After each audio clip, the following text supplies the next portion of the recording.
నమస్కారం. అనునిత్యం ఆధ్యాత్మిక దీప్తిని ప్రసరింపచేసే ధర్మ సందేహాలు కార్యక్రమానికి సాదర స్వాగతం.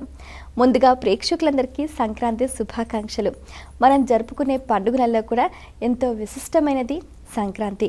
సూర్యుడు మకర రాశిలోకి ప్రవేశించిన ఈ శుభతరుణంలో అందమైన రంగవల్లులు గొబ్బెమ్మలతో సంక్రాంతి లక్ష్మికి స్వాగతం పలుకుతూ పిండి వంటల గుమగుమలతో పతంగుల కోలాహలంతో గంగిరెద్దు విన్యాసాలతో హరిదాస సంగీతాలతో అందరూ ఎంతో ఆనందోత్సాహాలతో జరుపుకునే ఈ వేడుక వెనుక ఉన్న ఆధ్యాత్మిక విలువలు తెలియజేయడానికి మనతో పాటున్నారు ప్రముఖ ఆధ్యాత్మికవేత్త జ్యోతిష శాస్త్ర నిపుణులు డాక్టర్ సివిబి సుబ్రహ్మణ్య శాస్త్రి గారు. మరి వారితో మాట్లాడి మరిన్ని విషయాలు తెలుసుకుందాం. నమస్కారం అండి. నమస్కారం. మొదటి ఉత్తరం చూద్దామండి. హైదరాబాద్ నుంచి శ్రీప్రియ రాస్తున్నారు.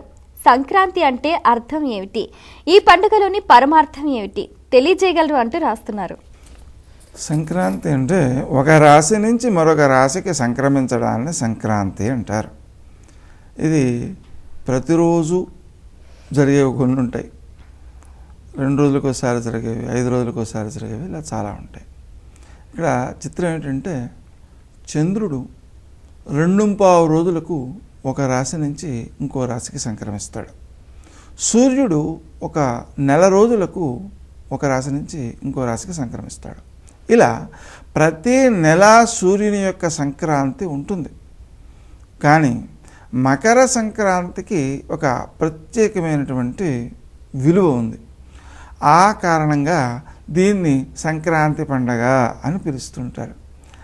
ముఖ్యంగా ఈ సంక్రాంతి అనేటువంటిది సూర్యుడు రాశి ప్రవేశంలో జరుగుతూ ఉంటుంది కాబట్టి ఈ సమయంలో పితృదేవతల నిమిత్తమై ఏ దానాలైతే ఉన్నాయో వాటిని చేయడం ద్వారా ఉత్తమ సంతాన సౌఖ్యాన్ని వ్యక్తి పొందుతాడు.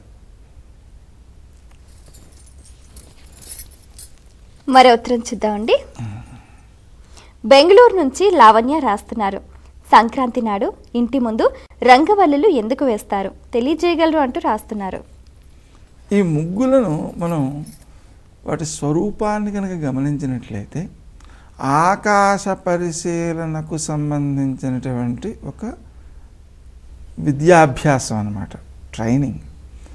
ఎందుకని అక్కడ చుక్కలు పెట్టి వాటిని అన్నిటినీ కలుపుకుంటూ ముగ్గును తయారు చేస్తున్నారు.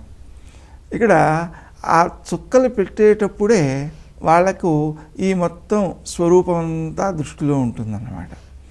అలా ఆకాశంలో కనిపించే చుక్కలకు కలిపి ఒక ఆకృతిని గుర్తించటం, గమనించటం, అభ్యసించటానికి ఉపకరించేవే ఈ ముగ్గుల యొక్క సందడి. అందువలన మకర సంక్రాంతి అనేటువంటిది ఖగోళీయమైన విలువలు కలిగినటువంటి పండుగ కాబట్టి ఖగోళ పరిశీలన యొక్క ఆవశ్యకతను అభ్యసించడానికి అనువుగా దీన్ని రూపొందించారు అనే విషయం మనకు స్పష్టంగా తెలుస్తుంది. ఇక ఈ ఒక్కరోజే కాదు, నెల రోజుల ముందు నుంచి కూడా ముంగిట చక్కగా ఆవు పేడ నీళ్లు చల్లడం, ఆ తర్వాత ముగ్గులు పెట్టడం, ఆ తర్వాత గొబ్బెమ్మలు పెట్టడం, వాటిని పూజించడం, ప్రదక్షిణాలు చేయడం, ఇలా చాలా ఉన్నాయి. అయితే ప్రస్తుత అంశంలో ఈ ముగ్గులు అనేటువంటివి ఖగోళ పరిశీలనకు సంబంధించినటువంటి అంశాలు, అది అభ్యసించడానికి అనువైన మార్గాలు. మరి ఉత్తరం చూద్దామండి. కాత్యాయని నిజామాబాద్ నుంచి రాస్తున్నారు. రంగవల్లులపై గొబ్బిళ్ళు ఎందుకు పెడతారు, గోమయాన్ని గొబ్బిళ్ళుగా ఉపయోగించడానికి కారణం ఏమిటి తెలియజేయగలరు అంటూ రాస్తున్నారు. ఇక్కడ గోమయం అనేటువంటిది ఔషధ విలువలు కలిగినటువంటి పదార్థం. అంతేకాదు దాన్ని లోపలకు తీసుకోవడం కూడా ఉంది. అంటే లోపలికి తీసుకోవడం అన్నమాట. పంచగవ్య ప్రాశన అనే పేరుతో పవిత్రత రావడం కోసం ఆవుకు సంబంధించినటువంటి మూత్రము, అలాగే పేడ, నెయ్యి, పాలు, పెరుగు, ఈ 5 కలిపి లోపలికి తీసుకుంటారు. ఆధునిక కాలంలో వీటిపై పరిశోధనలు జరిగి ఈ పంచగవ్యము కూడా ఆరోగ్యానికి ఎన్ని రకాలుగా ఉపకరిస్తుందో పరిశోధకులు తేలుస్తూ ఉన్నారు. దీన్ని బట్టి మనకి ఏమిటి అర్థమవుతుంది అంటే అది చాలా ఆరోగ్యపు విలువలు కలిగినటువంటి పదార్థంగా తెలుస్తుంది.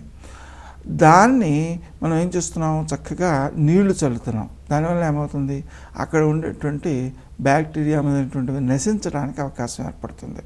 స్వచ్ఛతకు అది పనికొస్తుంది, ముఖ్యంగా పవిత్రతకు పనికొస్తుంది. ఎందువల్ల అంటే ఈ భూమికి మేదిని అని పేరు. మేదిని ఎందుకు పేరు వచ్చింది అంటే రాక్షసులకు సంబంధించిన మేధస్సు మొత్తం అంతా నిండిపోయినందువలన, అదంతా అపవిత్రమైపోయినందువలన దానికి ఏం చేయాలి, మనం ఈ ఆవు పేడతో చక్కగా అలకడం కానీ ఆవు పేడ నీళ్ళు చల్లడం కానీ చేసినట్లయితే అప్పుడు పవిత్రత వస్తుందన్నమాట. అందుకోసం దాన్ని వాడతారు.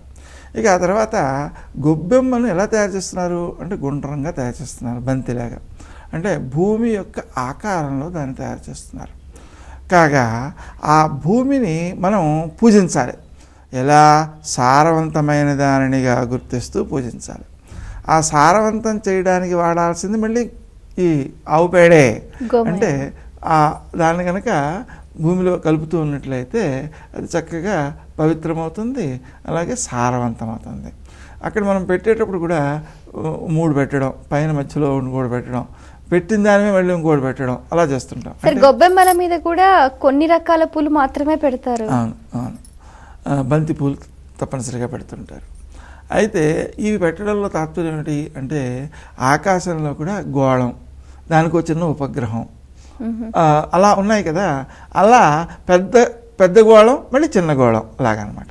అలా ఖగోళ పరిశీలనలో భాగంగానే దాన్ని భావిస్తూ, విశేషం ఏంటంటే మనం దేనిలోనైతే దైవాన్ని భావన చేస్తామో అక్కడి నుంచి దైవత్వం వికసిస్తుంది.